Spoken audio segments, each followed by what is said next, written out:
चलो चलो सब लोग बैठ जाओ और आज का सबक सुनो। आज का सबक है हमें किसी की भी मदद करने से पीछे नहीं हटना चाहिए। मदद कब मदद बनकर वापस मिल जाए इसका न तो कोई समय होता है और न ही कोई खबर। कहानी सुना के समझाओ ना नानी माँ।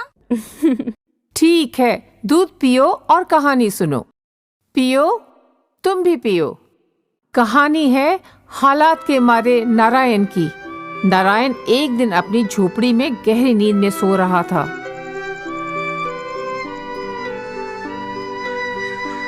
तभी अचानक कौवों की काव काव से उसकी नींद टूट जाती है। वह उठकर बाहर देखता है तो कौवे किसी चीज को देखकर कोलाहल मचा रहे थे।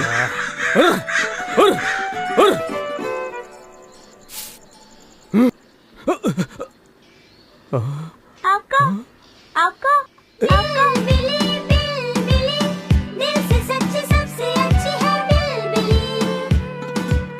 कौन हो तुम? बिलबिली। बिलबिली? ये नीला रंग, ये लॉकेट कहाँ से आई हो बिलबिली? ओह, कुछ खाओगी?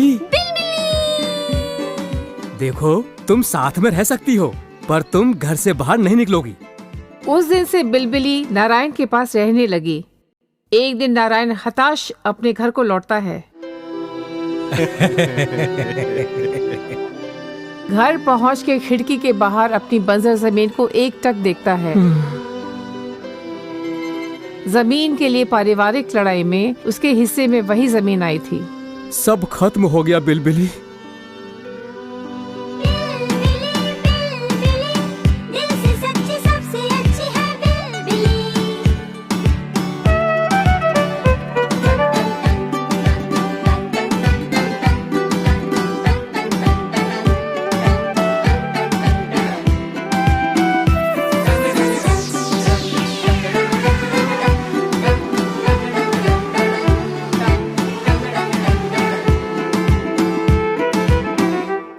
सुबह जब नारायण उठता है तो जमीन का रंग रूप देखकर उसकी आंखों में चमक आ जाती है। जमीन उपजाऊ हो गई। बिलबिली, चमत्कार हो गया।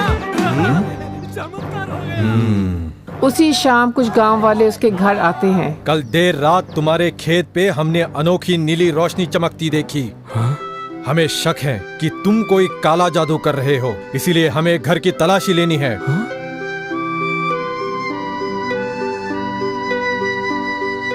तलाशी के दौरान उन्हें बिलबिली दिख जाती है। उसे पकड़ने की लपक झपक में बिलबिली के गले का लॉकेट गिर के टूट जाता है और नीली रोशनी चारों तरफ फैल जाती है।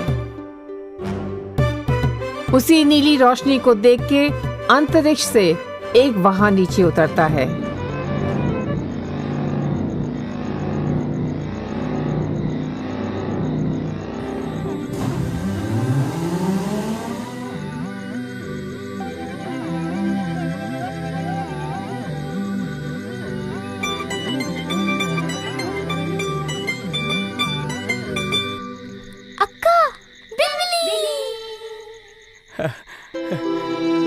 ओह बिलबिली, तुमने किया ये चमत्कार।